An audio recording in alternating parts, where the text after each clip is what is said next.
హాయర్స్ welcome to our channel. ప్రస్తుతం మనతో పాటు సీనియర్ పొలిటీషియన్ అండ్ మాజీ హోంమంత్రి మైసూర్ రెడ్డి గారు ఉన్నారు. వారితో ఒకసారి మాట్లాడదాం. సార్ నమస్కారం సార్. సార్ తిరుపతి లడ్డు వ్యవహారం అనేది దేశవ్యాప్తంగా కూడా సంచలనం సృష్టించింది సార్. చాలా మంది ఇప్పుడు చర్చలకు దారితీశారు. మొత్తం దేశవ్యాప్తంగా కూడా చర్చించుకుంటున్నారు. తిరుపతి లడ్డు కల్తీ వ్యవహారం అనేది దేశవ్యాప్తంగా కూడా కుదిపేసింది సార్. అందరూ కూడా ఇప్పుడు చర్చలకు దారితీశారు, మాట్లాడుకుంటున్నారు. సో అంటే తిరుపతి లడ్డు కల్తీ అవ్వడం ఏంటి, జగన్మోహన్ రెడ్డి గారు ప్రభుత్వంలో అసలు ఈ విధంగా ఎందుకు చేశారని కూడా అంటున్నారు సార్. మీ ఒపీనియన్ సార్ మొత్తం ఈ వ్యవహారం పైన? ఇప్పుడు కల్తీ అనేది చిన్న విషయం కాదు, క్షమించడానికి నేరమే. ఎందుకంటే అది దేవస్థానము, హిందువులకు ప్రముఖమైన దేవుడు, చాలా మందికి ఇంటి దేవుడు కూడా. హిందువులు ఎంతో పవిత్రంగా తిరుపతిలో దర్శనం చేసుకునే దానికి కానీ ఇంకొక దానికి కానీ వెళ్తుంటారు. అక్కడ కూడా ఆలయంలో కూడా ఏదైనా పొరపాటు జరిగితే తమ కుటుంబంలోనో ఇంట్లోనో ఏదో ఒక నష్టం జరుగుతుందని భయం కూడా ఉంది. అందువల్ల తిరుపతి దేవస్థానంలో పనిచేసే వాళ్ళు కూడా కొంచెం భక్తి శ్రద్ధలతోనే పనిచేస్తారు. తప్పులు చేయాలంటే కొంచెం జంకుతారు. ఎందుకంటే నేను పియూసీ చదివినప్పుడు అక్కడ చదువుకున్నాను. అక్కడ ఉండే మనోభావాలు కూడా నాకు తెలుసు.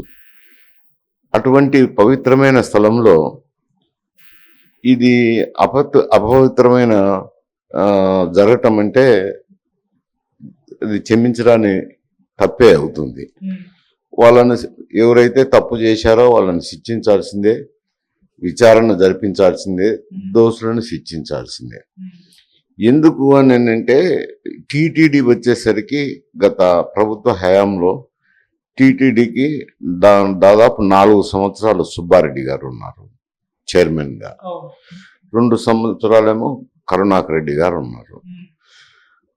ఈ ఒకవేళ ప్రభుత్వం కూడా ఇది మాకేం సంబంధం ఉంది, టీటీడీ అటానమస్ బాడీ అనే దానికి కూడా వాళ్ళిద్దరు కూడా అత్యంత సన్నిహితులు, దగ్గరైన వ్యక్తులు ముఖ్యమంత్రి గారికి. ముఖ్యమంత్రి ఇది ఏదో వాళ్ళ అటానమస్ గాడి అక్కడ ఏదో జరిగింది, మాకేమిటి సంబంధం అనే దానికి లేదు, దగ్గర ఉన్నారు కాబట్టి. అందువల్ల ఇటువంటిది జరగకూడదు. జరిగిందంటే పొరపాటే. ఎందుకంటే టెండర్ విధానంలో పిలిచినప్పుడు వాళ్ళైనా చూసుకొని ఉండాల. చైర్మన్లు అయినా కానీ ఏమిటిది ఇంత చీప్గా ఎవరు నెయ్యి సప్లై చేస్తారు, ఎందుకంటే బయట మార్కెట్లో కూడా ఉంటాయి రేట్లు, దాని ప్రకారమే చేస్తారు. కానీ మరీ 600-700 ఉన్న నెయ్యిని 300-320 చేయడం అంటే ఏదో ఒక విధమైన కల్తీ చేయాల్సిందే. అది చైర్మన్ అయినా చూసుకొని ఉండాల్సింది. టీటీడీ పాలక మండలిని కూడా నియమించేది కూడా ప్రభుత్వమే నియమిస్తుంది కాబట్టి పాలక మండలిలో ఉండే వాళ్ళు కూడా అందరూ వైఎస్ఆర్సీపీకి సంబంధించిన వాళ్ళు ఈ విషయం చూసుకోండాల్సింది. చూసుకోకుండా ఎటువంటి పొరపాటు జరుగుతుంటే నిమ్మకు నీరెత్తడం అంటే క్షమించడానికి నేరమే. దాని మీద విచారణ జరిపించాల్సింది, చర్యలు తీసుకోవాల్సిందే. దీని మీద జగన్మోహన్ రెడ్డి గారు రియాక్ట్ అయ్యి ఒక ప్రెస్ మీట్ పెట్టారు. అంటే ఆయన నేను ప్రధాని మోదీ గారికి ఓ లేఖ రాస్తున్నాను, సుప్రీంకోర్టు కూడా వెళ్తాను, అసలు చంద్రబాబు నాయుడు గారు దేవుని పైన కూడా ఎటువంటి రాజకీయాలు చేయడం అనేది అది అసలు కరెక్ట్ కాదు, తిరుపతి లడ్డు వ్యవహారం పైన అసలు ఎటువంటి తప్పు చేయలేదు మేము అన్నట్టుగా ఆయన మాట్లాడుతున్నారు. ఇప్పుడు కూడా ఆయన లేఖ రాశారు, మరి సుప్రీంకోర్టు కూడా వెళ్తామన్నారు. వైవి సుబ్బారెడ్డి గారు కూడా సుప్రీంకోర్టుకి వెళ్తున్నారు సార్. మరి వీళ్ళ వైపు నుంచి ఈ విధంగా ఫైట్ చేయడం అనేది ఏ విధంగా చూడొచ్చు అంటే అది తప్పు జరిగింటే క్షమించడానికి నేరమే అంటున్నాను కదా. మరి మా దగ్గర తప్పు జరగలేదు అని అంటున్నారు. దానికి తగు ఆధారాలు చూపించాల్సింది ఉంటుంది. ఊరికి మాట్లాడితే సరిపోదు కదా. అవతల మాట్లాడిన వ్యక్తి కూడా ఒక రాష్ట్రానికి ముఖ్యమంత్రిగా ఉన్న వ్యక్తి. తర్వాత ఈ శాంపుల్స్ టెస్ట్కు పంపించిన తర్వాత ఆ కొన్ని కంపెనీని సప్లై చేసిన నూనె కల్తీ నూనెగా ఉందేనా ఈవో కూడా స్టేట్మెంట్ ఇచ్చారు కదా. ఇంకా మరి అది విచారణలో నిగ్గుదేరాల్సిందే. విచారణలో నిగ్గుదేరి తప్పైతే తప్పకుండా వీళ్ళను శిక్షించాల్సిందే. చంద్రబాబు నాయుడు గారు కూడా అంటే ఇది కంప్లీట్ గా ప్రూవ్ చేసి దీని ఆధారాలు చూపించి అప్పుడు ఇది చెప్పుంటే బాగుండు అని కూడా కొంతమంది వాళ్ళ అభిప్రాయాలని వ్యక్తం చేస్తున్నట్టు తొందరగా చెప్పేశారు. అలా కాకుండా దీని కంప్లీట్ ప్రూఫ్స్ తీసుకొచ్చి లేదు తిరుపతి లడ్డు వీళ్ళ హయాంలో మొత్తం కల్తీకి గురైంది అని చెప్పుంటే బాగుండు అనుకుంటున్నారు సార్, మీరేం చెప్తారు దాని గురించి? ఇప్పుడు ఆ కంపెనీలన్నీ పాతవే. ఎవరైతే సప్లై చేస్తున్నారో గోవుని ఏని సప్లై చేస్తున్నారో అవి గతంలో వైఎస్ఆర్సిపి ప్రభుత్వం ఉన్నప్పుడు కాంట్రాక్ట్ ఇచ్చిన కంపెనీలే. ఆ కంపెనీల నూనె ఒక ఇన్ఫీరియర్ క్వాలిటీ ఉందని చెప్పి అనుమానం వచ్చి టెస్టులు చేయించినారు. టెస్టులు చేయించినాక టెస్టుల్లో ఎస్ ఫ్యాక్టర్ అనేది వచ్చింది, కల్తీ జరిగింది అనేది వచ్చింది కాబట్టి ఆ కంపెనీలు గతంలో అపాయింట్ అయినట్టే కాబట్టి వీళ్ళకి అంతో ఎంతో అంటుకుంటుంది కదా తప్పకుండా. వీళ్ళు కొత్త ప్రభుత్వం వచ్చినాక బోర్డు వేసిన తర్వాత ఈ టెండర్లు ఇవి పిలిచి కొత్త కాంట్రాక్టర్లు వచ్చి కొత్త కాంట్రాక్టర్లతో జరిగితే అది ఇప్పుడు ప్రస్తుత ప్రభుత్వానికి అంటకొస్తుంది.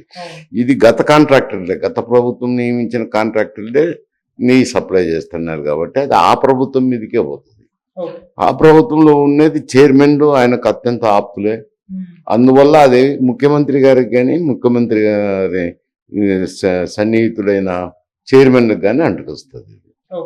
సో దీనిపైన ఇంకొంతమంది కొన్ని భిన్న రకాల అభిప్రాయాలు వ్యక్తం చేస్తున్నారు. అంటే మతాలను రెచ్చగొట్టడానికి ఇటువంటి కామెంట్స్ చేశారు చంద్రబాబు నాయుడు గారు, జగన్మోహన్ రెడ్డి గారు ఇలాంటి వ్యక్తి, అతను ఒక క్రిస్టియన్, అందుకే హిందూ దేవాలయాల పట్ల ప్రసాదాల పట్ల ఈ విధంగా బిహేవ్ చేస్తారని ప్రూవ్ చేయడానికి చేస్తున్నారని కూడా అదొక రకమైన చర్చ కూడా జరుగుతుంది. దానిపైన మీ ఒపీనియన్? ఇప్పుడు ఎవరు కాదన్నా అవునన్నా ఆయన క్రిస్టియన్ మతం అయితే తీసుకున్నాడు, ప్రాక్టీసింగ్ క్రిస్టియనే కదా, కాదని లేని సత్యము. అయితే అతను ముఖ్యమంత్రి అనుకోండి, దానికి అంటగట్టలేం, కానీ తప్పు జరిగింటే క్షమించడానికి నేను తప్పే కదా అది. ఎందుకంటే హిందువులకు ప్రముఖమైన దేవుడు, ఇప్పుడు ప్రతి ఒక్కరూ కొలిసే దేవుడు. అటువంటి దేవుని దేవస్థానంలో జరగడము అని అంటే అది కొంచెం నేరం కిందికే వస్తుంది. అది జరిగింది గత ప్రభుత్వంలో అపాయింట్ చేసిన పాలక మండలి చేసిన వాళ్ళు. ఆ పాలక మండలిని నియమించింది ఈయనే కదా, తప్పించుకునే దానికి ఎట్టయితుంది? ఊరికే ఏదో మాట్లాడచ్చు, ఇవన్నీ చెప్పచ్చు, కానీ అంత ఏమి సంబంధం లేనట్టు మాట్లాడేదానికి అవకాశమే లేదు అంటాను. అయితే కాకపోతే విచారణ జరిగే ఎన్ని ప్రూవ్ చేయాల్సింది. అటు జగన్మోహన్ రెడ్డి గారు ఇంకోటి కూడా అంటున్నది, మోదీ చంద్రబాబు నాయుడు గారు కలిసి ఆడుతున్న డ్రామా ఆ కోణం కూడా ఉంది అని అంటున్నారు. అది ఉండే ఛాన్స్ ఉందంటారు?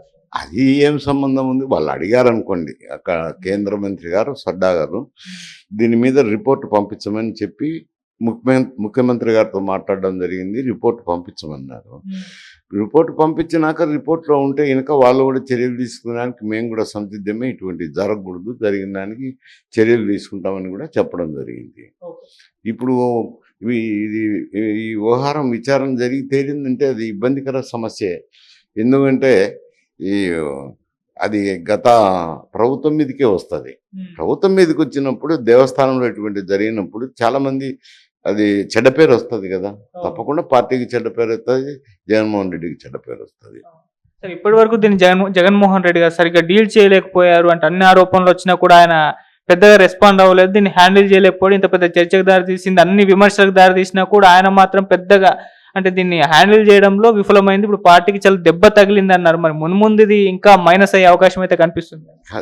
ఇప్పుడు తప్పకుండా, ఎందుకంటే ఒక దేవస్థానంలో ఇటువంటిది జరగటము, గత పాలక మండలి సమయంలో కూడా జరిగిందని అభియోగాలు రావడము, ఇవన్నీ వచ్చినప్పుడు ఇది మరంత సిట్ విచారణ జరుపుతామన్నారు.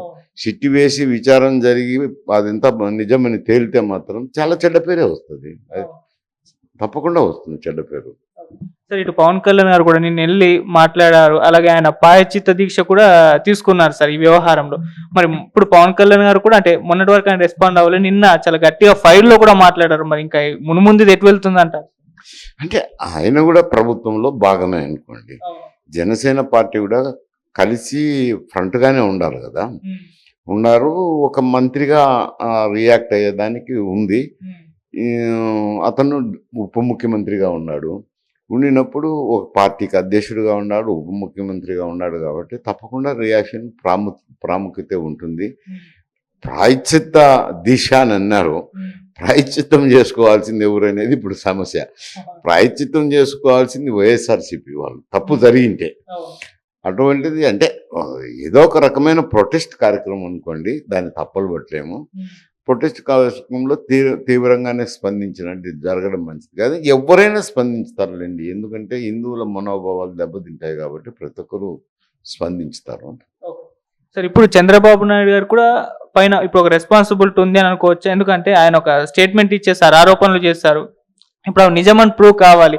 రేపటి రోజు లేదు ఇది తప్పు అని చెప్పేసి అంటే మళ్ళీ ఆయనకి ఉచ్చు బిగించుకునే అవకాశం అయితే ఉంది. ఇప్పుడు ఆయన పైన కూడా ఒక రెస్పాన్సిబుల్, ఒక బాధ్యతాయుతమైన పని అయితే ముందుంది అనుకోవచ్చు. అంటే ముఖ్యమంత్రి గారు చెప్పినారు కాబట్టి, ఈవో శాంపుల్స్ తీసినారు కాబట్టి దాని మీద చర్చించుంటారు. కొంత ప్రైమా పేసి ఉన్నప్పుడే ఆరోపణలు చేస్తారు. ఆయనకు చుట్టుకొచ్చేది ఏముంది?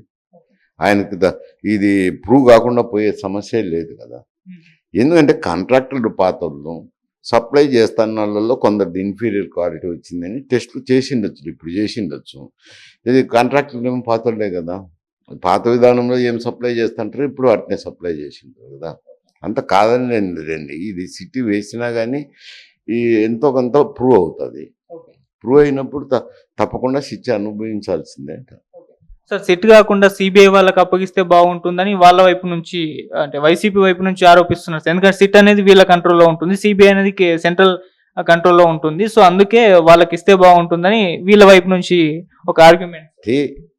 ప్రజలు ఎన్నుకున్న ప్రభుత్వాన్ని ఒకటే మాట అంత ఆరోపణ చేయలేరు కదా, పరిపాలన చేయాలి కదా. సిట్ అంటే ఆఫీసులను ఇస్తారు, విచారణ చేస్తారు, సాక్షులను ఇవన్నీ జరుగుతాయి కదా. జరిగి ఒక ప్రైమా పేస్ వచ్చినప్పుడు ఒకవేళ మీకు అంత డౌట్ ఉన్నప్పుడు మీ సిబిఐకి అడగచ్చు కదా. మళ్ళీ అప్పలెంట్ అథారిటీగా సిబిఐని అడగచ్చు, ఏం చేయకూడదు అనేది ఏముంది?